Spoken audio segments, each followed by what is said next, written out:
This is the awesome cast. So I just wanted to say that. It's cool. First... That's bullshit. Did you see that shit? Well, no one can see this shit, James. We're recording. Yes. Whatever. It's an audio podcast, not a video podcast. This is sort of the awesome cast. I'm Basil, I'm Rail. I'm DJ Indivito. who is currently playing Street Fighter 4 as we're recording this. Because he has to get out his pent-up frustrations. Because we just went and saw the Street Fighter The Legend of Chun-Li movie. And good God, was it horrible. It was horrible. Like, bad doesn't even describe the shit. Like, God damn, it was... You know, I could give you actors' names and the guy who directed this. Which no one heard of, by the way. No one heard of, except for, I think, the chick from Smallville, who was Chun-Li. Well, I know Michael Clark Duncan, who was Balrog, who I thought, looks-wise, was a great choice for Balrog. But... And he was the best actor in the entire film. But all he did was laugh and talk in his deep voice and occasionally fought people. Although not by boxing. Yeah. Even though he's Balrog. Yeah, Balrog was, Yeah, it was... bad. It was bad. Too many guns. Just so you know, this is not your traditional Awesome Cast. This is more what we call the Awesome Crap. It's where we really just don't care anymore, and we take formatting to the wind, and whatever. That's why you hear all the button presses in the background. Me tuning in anger. This is a bad movie. Just if you didn't go see it, be thankful. And we'll tell you all about it, because you don't need to see this film. You probably won't get a chance to see it in less than a week. That was part of the ambiance, really. I mean, we waited a little bit too long to go see this film, and all the good theaters, and we have several, were sold out. No, well, not sold out, but they'd taken the film off because it wasn't making them any money, because it's crap. So we had to go to what we refer to as a ghetto theater. Now, how ghetto is this theater? Well, it's probably one of the oldest existing theaters in Huntsville. I think it's the oldest theater still doing theater stuff in Huntsville. I believe so. I think so. Like, there are other older theaters, but they're all now run down or converted to They're other all uses. bargain stores. There you go. And this one's in our shopping mall. It's why it still exists. We only get one. We only have one real actual shopping mall in Huntsville. We have other malls, but they're not really what you consider the traditional shopping mall.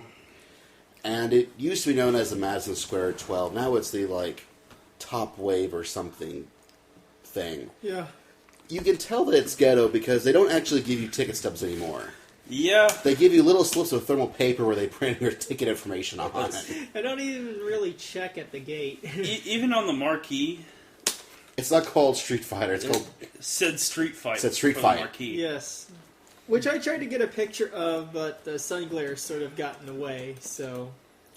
Alas, you'll have to take our word for it. You know, the occupancy was 120 or 150. We're now used to occupancies in the 200s to 500s. Yeah. Yeah. I forgot theaters still existed that were that small. I have forgotten that theaters may not have digital pictures. Yes. Seeing an actual film on projected onto a screen, it made me realize just how much of a big difference that the digital pictures make nowadays. When I first saw digital pictures, I went, oh, well, I don't see the difference. I don't see what people's problem is. Then we came back and went to this theater. Did I mention that 3/4 of the way through the movie, the actual image got misaligned? Yeah. And so, the top third of the screen was... The bottom third of the screen was on the top, and the rest of it was down below. Yep. And there was no one in the actual booth to fix it, because no one cared. And when we went in, the girl just looked at... We saw that we had papers in her hands. And was like, yeah, just go on through. We don't care. And, yeah, and that I feel that this is the... We just don't care is the driving line of this film. This is... Supposedly, I heard it was actually supposed to be a direct-to-video movie that they decided to give a theatrical release because the Street Fighter 4 video game came out. And even for direct-to-video releases, this movie is absolutely utter bullshit. It's supposed to detail a story of how Chun-Li grew up in her Chinese-American household, and her father being captured by M. Bison, and how she has to go rescue him. Yeah, that's... If you're looking for similarities to the game, it has the name Street Fighter in it. Got some character names in it. It has character names. They don't act like the actual Street Fighter characters. For one thing, M. Bison's Irish. Yeah. And the guy who played M. Bison is actually a pretty good actor, too. I guess all that shit flew out the window when he had this movie, because he's American and he's faking an Irish accent. Really badly. Yeah, it was bad. I really think he just didn't care. And he doesn't have M. Bison's signature suit. He's in a business suit, which I guess was fine. But they could at least make a dark red business suit. Maybe had his hat hanging on the wall or something. I don't know. They could have done more. And they go into this big long spiel on how he injected all his good feelings into his unborn baby daughter, who coincidentally is apparently found out near the end of the movie is named Rose. Not the actual Alpha Rose. That'd be too much like the game. But not a word of his psycho power. The actual power he uses and everything he does to try and increase his psycho power and his new bodies and all that crap. No, he just was going to lose his conscience by killing his impregnated wife and pulling the baby out of the womb. Yep. It was, the stupidest C-section in the world. Because he just went yoink and punched her through the stomach and ripped that baby out. And that might have been... And then he transferred his good conscience into the baby. So he then became evil. Yes. There's no mention of psycho power whatsoever. That would have been at least some good semblance to something for Bison, but no. They could have at least spent an extra $5 on really crappy CG to make his, hands glow purple or something. No. They sold all that for Chun-Li's not blue fireball attack. Yes. And go on. The full thing is full of really, really crappy wire fu. I mean, there are... Some of the fight scenes are pretty cool, but in no way... It's just a generic fight film. There's no Street Fighter style fighting in it at all, whatsoever. They throw characters on onto people, almost as if they already had a film, and they decided just to adapt the script and just rip out old names and put in Street Fighter names, and just kept going. True enough. Charlie from Alpha is technically in this movie. He goes by his last name, Nash. Mm-hmm. Yes. And he looks nothing like Charlie, acts nothing like Charlie. And he's got some female sidekick, what was her name, Maya? Yeah, I don't know if they're trying to make a King of Fighters reference with that or what, but... If they had randomly gone, I guess that's why they call you the Crimson Viper. Or something. It would have made sense if they just turned her into Crimson Viper, even though she looked something like Crimson Viper. Yes. Well, it would have made sense. Who is this white bitch playing Chun-Li? I mean... Yeah. Forget that. Where are the freaking thighs? Well, yes, that too. I was disappointed in no thighs. And what was the random dance number in the middle of the film? At some point they go, oh, well, we should go to a club to scope M. Bison out, who's not at the club. But the female that he was working with... Who apparently is a lesbian, with the hots for Chun-Li. Because she's bored at the bar, and suddenly Chun-Li walks in with this weird dress, droopy thing that she's wearing. It's Chun-Li because she's always wearing all blue. No matter what she's doing, she's always wearing blue. Never once the actual dress from the game. But she's wearing blue, right? That's enough. No hair buns. No, she had very little hair. She had little hair tied into buns, but she didn't have hair buns. Actual buns. It's not the same, Basil. No. All right, it is not the same. You got me. But in the middle of... And then suddenly, Chun-Li just walks in and starts dancing. Out of nowhere while it's... Well, she's at a club. It kind of made sense. It kind of made sense. She was trying to allure the lesbian female overlord, and that's cool. While this Street Fighter rap was playing. Well, yes, there was a Street Fighter rap, and yes. It was a really bad rap. It was... And then they went ahead, and then, of course, after she allured the lady into the bathroom stall, they, of course, had to have the obligatory bathroom stall fight. Oh, it was terrible. Things would just keep happening in this movie for no real express reason. Like, out of nowhere, before the final battle occurred, Chun-Li busts into Nash's secret Interpol base. Yeah. Like, now, they've never actually really met, except he caught a glimpse of her as he was busting in. There's no reason for her to know who she is, but she knows who he is and what he's doing already. Because she knows that he's going to help her. And then there's Gin. What the fuck did they do to Gin? Yeah.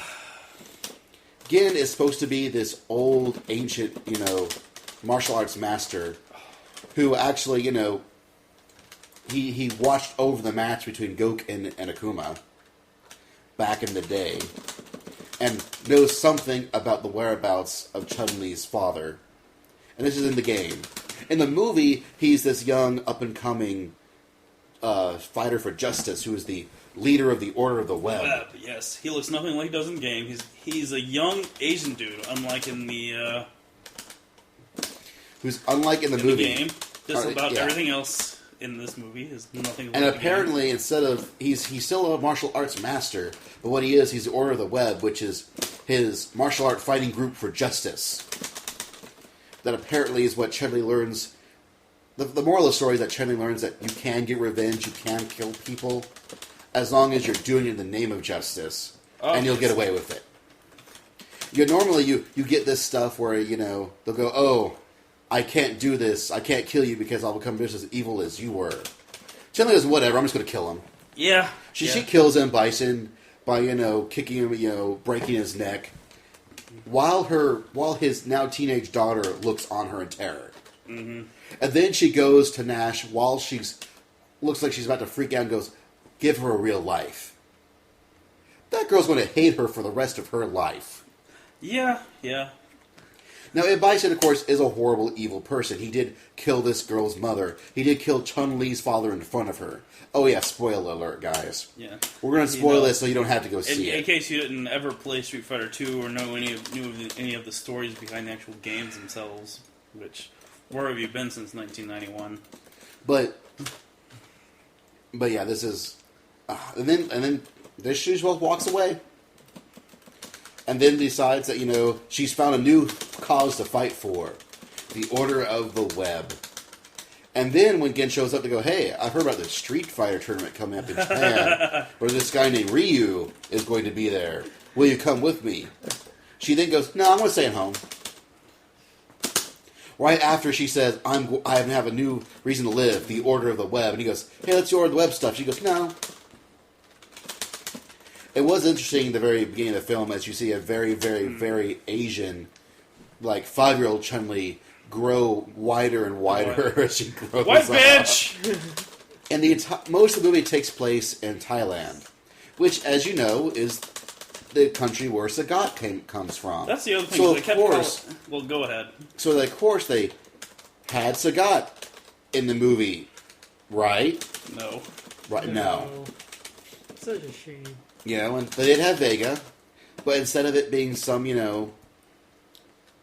Spanish pretty boy, it was some thug in a mask. That Chun-Li, in fact, goes so far as to say as, I can see why you wear your mask, to cover up your ugly face. Yes. And it's like, that's the entire point of Vega, is to cover up his face because it's a pretty face. To protect it. It's like, God. You were about to say something, James? Yes, they kept mispronouncing it as well. Oh yeah, Shadow Lao. It's Shadow Lu, not Shadow Lao. It doesn't end with AU, it ends with OO. Yeah, if you like Street Fighter's canon at all, remotely, one insy-bitsy bit, this movie sort of just craps all over it. I'm not really sure how they pulled off having a movie with story that's just not as good as a fighting game. But they did it. I don't know how they pulled off a movie with worse acting than a fighting game. That too. But they did. Holy shit. Someone mentioned that the actor for Nash, apparently, they said that he could walk through a door and they wouldn't believe him. Yes. And he was one of the better actors in this film. Yeah. Because all he was doing was playing the smart mouth, detective who was always on the case. Which is nothing like Charlie. At all. At all. They were, for one thing, he's blonde in the game. I don't like I said, it's got Street Fighter in the title. It's got a few character names in it, not characters, but character names. And it just was in no way a good film. No. Like, I feel really bad, I really wasn't the biggest fan of Watchmen. When I saw it, I felt that it wasn't nearly as exciting as the book. But now that I've saw this movie, I apologize. Watchmen is an amazing film. It is a triumph of cinematography compared to this bullshit. Yeah, pretty much. Like, wow. It seems they were trying to be too much like everything. It wasn't a very good video game movie. It wasn't a very good action movie. It wasn't a very good funny action movie. I mean, maybe they tried to pull some Rush Hour or something on it. Well, it's at least the original Street Fighter movie had a lot of camp to it. Raul Julia as M. Bison was amazing just for over the top it was. And today this was the day that your father died. But for me, it was Tuesday. Stuff like that. There was not a single witty line in this entire film. Nothing great, nothing over the top, lots of bullets, lots of guns. Balrog shoots a rocket launcher. Balrog shoots a rocket launcher. It's true. It's very true. As well as arrows, because he's an archer. Not a boxer. Yeah. Several guns. He wears gloves. Okay. He doesn't wear boxing gloves. But he wears gloves. Which so does Chun-Li, actually. And it really felt like it was some other generic fight film script they just applied Street Fighter characters They changed character to. names to. And then they kept going. And really, this isn't a really movie we could even make fun of because it wasn't funny bad. It was just bad. And really, this is just a public service announcement to say, please do not go see this film. Do not buy it on DVD. Don't support this film in any way imaginable. Because that's what Capcom this wants as an extra revenue stream. Yeah. I think we announced earlier, they were like, the last Street Fighter movie made us millions, just in royalty fees. And that's why we're fine with this movie being crap, too, because we're just going to make it up in royalties. Don't give them those royalties. That's right. Don't do it. There are plenty of other excellent Street Fighter projects and things that you can buy to give Capcom money for Street Fighter. This film is not one of them. And just wait till Street Fighter Legend of Ryu, because they left you on a cliffhanger at the end of the other one. Seems like every movie's getting sequels these days. Must be the economy. Well, Must be. It's one of those things where sequels. But that thing doesn't deserve a sequel. It doesn't deserve a sequel. At least not by the same people who made this one. This is the first time in a long time that I've seen a video game movie not done by Uwe Boll that Uwe Boll could even look on and go, that, man, that was a movie that was crap. Well, that's how bad this film is. This is, Uwe Boll could call this movie crap, alright? God, it's painful. Like, not even good, but like, several times I would just go, what? What? And James would just go, Inubito would just go, and then Brad and Ray will go, and I just, God. So please. Well, I thought it was funny only because it was so bad. No, that's the original Street Fighter, man. We saw it in a bad theater, and Basil almost broke his seat because nobody fixes anything in the theater. It was pretty run down. It was a shitty theater, shitty ghetto theater, shitty movie, and a shitty theater. Half the seats were actually broken in the theater. Yes. We kept trying to find seats. We had to sit apart from each other because we had to find seats that worked. Yeah. And then two other guys came in to watch the movie halfway through. Yeah, halfway. I don't think they were in there for the movie. Yeah, I think they were just looking for some place to talk. or do some sort of whatever. I don't know. It was bad film. Don't see it. Believe the anti-hype. This movie is absolute crap. It's bad. It's not even really awesomely crap. It's just crap. We should have told the management about that film screen fuck up, and maybe we could have gotten our money back. Actually, No, they just would give us tickets to see another film in the theater. probably. Would you really want to go back there? I mean, really? No, and it was like $5.75 a pop. This theater's cheap. Yeah, I remember when cheap theaters were $1. You see old movies, but at least they were good movies. Well, this isn't one of those kind of theaters. This is a theater that just stays in business because it's by a mall. Yeah. Yeah. And in order to keep up with all the actual really good That theaters... mall's not going to be in too much business within a few years. So. No, they don't care. They don't care about that. They don't care about that. They're about Street Fighter, and Street Fighter sucks. So I think we're going to make this a short awesome crap. But this is longer than the last awesome crap. Probably not as funny, because this is just a public service announcement. Do not go see the Chun-Li movie. Don't do it. It's just bad. And now I'm going to go drag myself into a stupor while I watch James lose in Street Fighter 4. Shut up! I'm not losing that much. No, he's won like the last 6 or 7. I've won like 3 out of 6 or something. But anyways, good night. And for the love of God, don't go see this movie.